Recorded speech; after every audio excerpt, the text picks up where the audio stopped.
नमस्कार दोस्तों, आपका स्वागत है सरकारी ज्ञान फॉर यू में। दोस्तों, आप सब कैसे हैं? उम्मीद है बहुत अच्छे होंगे और आप सबकी तैयारी बहुत अच्छे लेवल की चल रही होगी। दोस्तों, आज मैं बात करने वाला हूं यूपी ट्रिपल एससी की भर्तियों को लेकर, कैलेंडर को लेकर, एग्ज़ाम डेट्स को लेकर, रिजल्ट को लेकर बहुत ही महत्वपूर्ण खबरों के संबंध में।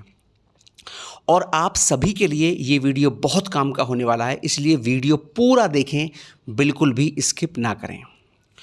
तो भैया सीधा और एकदम मुद्दे की बात कर लेता हूं, और मुद्दा है सबसे पहले कंबाइंड टेक्निकल के परिणाम का और मुख्य सेविका भर्ती के परिणाम का।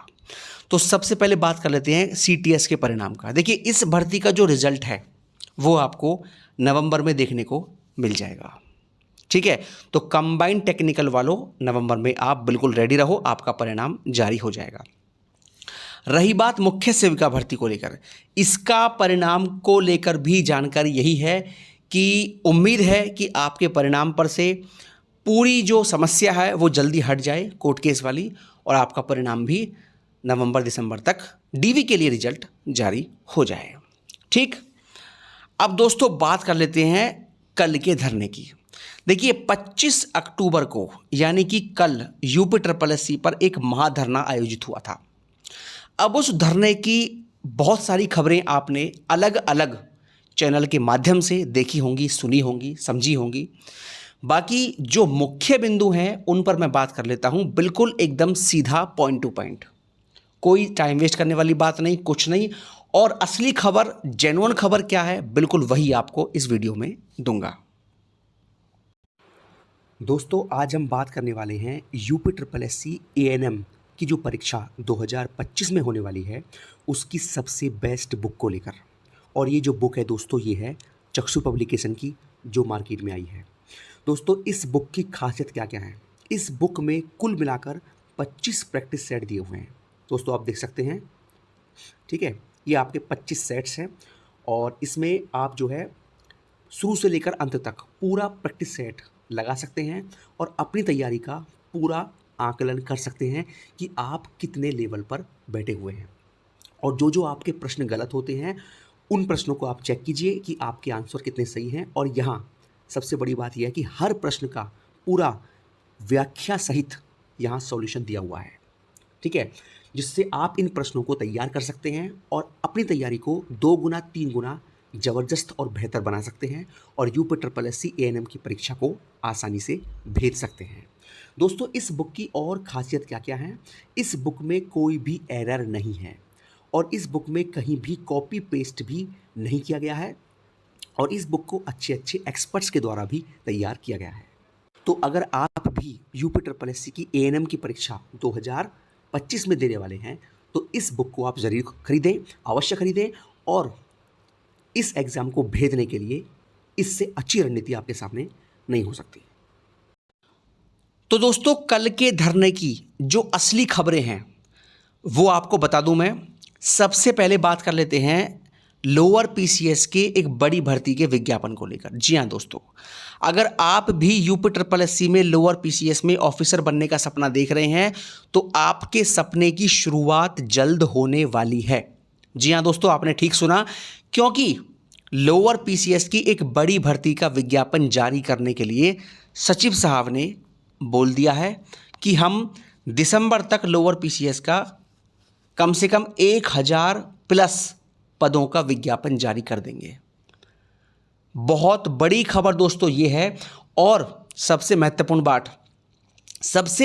बात यह है कि इस भर्ती में इस बार हर लेवल की पोस्ट रहेगी, चाहे वो ईओ की पोस्ट हो, चाहे वो सप्लाई इंस्पेक्टर हो, चाहे वो मंडी इंस्पेक्टर हो, चाहे वो रेवेन्यू इंस्पेक्टर हो, है ना, और चाहे वो आपका बाट माप निरीक्षक हो। मतलब जितने भी उत्तर प्रदेश के अंदर इंस्पेक्टर की पोस्टें आती हैं तो काफ़ी इसमें अधिक संख्या में पोस्ट रहने वाली हैं और हर प्रकार के विभाग रहेंगे और स्पेशल क्वालिफिकेशन की पोस्ट भी इस बार इसमें रहने वाली हैं। तो लोअर पीसीएस एक गोल्डन चांस है पैट 2023 देने वाले सभी छात्रों के लिए। जिनका पैट 2023 दिया है केवल वही लोअर पीसीएस का आवेदन कर सकते हैं।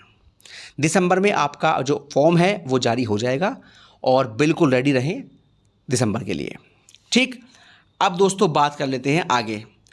आखिरकार यूपीएससी परीक्षाओं पर वार कब करेगा और कब तक यूपीएससी एग्ज़ाम शुरू कराएगा। देखिए, दिसंबर में यूपीएससी 2 से 3 परीक्षाएं कराने वाला है, ये बात बिल्कुल कन्फर्म है ना। और नवंबर में आपकी एग्ज़ाम डेट्स कुछ जारी हो जाएंगी और दिसंबर में उनका एग्ज़ाम हो जाएगा। यानी कि एग्ज़ाम डेट्स जारी होने के 1 महीने के अंदर अंदर आपका एग्ज़ाम जो है, यानी कि 1 महीने बाद आपका एग्ज़ाम कंडक्ट करा लिया जाएगा। ठीक है, तो सबसे पहले वो एग्ज़ाम यूपीएससी दिसंबर में कराएगा जिसमें आवेदन काफ़ी कम है। ठीक है, जिसमें 10,000, 15,000, 30,000 तक आवेदन है। तो सबसे पहले यूपीएससी जो है छोटे, जिसमें कम आवेदन है, वो एग्ज़ाम कंडक्ट कराएगा दिसंबर में। और उसके बाद आपका एग्ज़ाम होगा वीपीओ का और JA 5512 का। सबसे पहले वीपीओ होगा। अगर मैं आपको एक संभावित महीना बता के चलूं कि वीपीओ की परीक्षा कब तक हो सकती है, तो वीपीओ आप मान के चलिए जनवरी में। दिसंबर में कोई भी चांस वीपीओ का नहीं बन रहा है, ये बिल्कुल पक्की बात है। और किसी के भ्रम में ना आए, जो खबर आपको यहाँ दी जाएगी सरकारी ज्ञान फॉर यू चैनल पर, वो बिल्कुल ऑथेंटिक होगी। और जो मुझसे जुड़े हैं छात्र लंबे समय से, वो बेहतर जानते हैं। ठीक है, कभी भी आपको भ्रमित नहीं किया जाएगा। जनवरी में आपका वीपीओ एग्ज़ाम हर हाल में कंडक्ट करवा लिया जाएगा, उससे पहले कोई भी चांस नहीं है। और फरवरी में आप JA 5512 मान के चल सकते हैं। रही बात एग्ज़ाम कैलेंडर को लेकर, तो एग्ज़ाम कैलेंडर जारी करने का यूपीएससी का फ़िलहाल कोई प्लान नहीं है, दूर दूर तक भी। ठीक है, और उन्होंने कैलेंडर जारी ना करने के लिए जो वजह बताई है वो यही है कि चीज़ें विभाग के द्वारा चेंज हो जाती हैं और हम टाइम पर कैलेंडर फॉलो नहीं कर पाते, इस वजह से कैलेंडर जारी करने का कोई मतलब नहीं है। ठीक, तो नवंबर में आपकी एग्ज़ाम डेट्स आना शुरू हैं। लगातार तैयारी करते रहें, जी जान के साथ पढ़ते रहें, आपका समय ज़रूर आएगा एक दिन। अगर आपने मेहनत की है तो कहीं ना कहीं आपका परिणाम पड़ा हुआ है, ये लिखी बात है, ये पक्की बात है। ठीक है, तो ये हो गया आज का वीडियो यूपीएससी की इन भर्तियों को लेकर। और किसी भर्ती को लेकर जो भी जानकारी मुझे मिलेगी आपको सबसे पहले दे दी जाएगी। बहुत बहुत धन्यवाद दोस्तों। जय हिंद, जय भारत, हमेशा खुश रहिए, मुस्कुराते रहिए।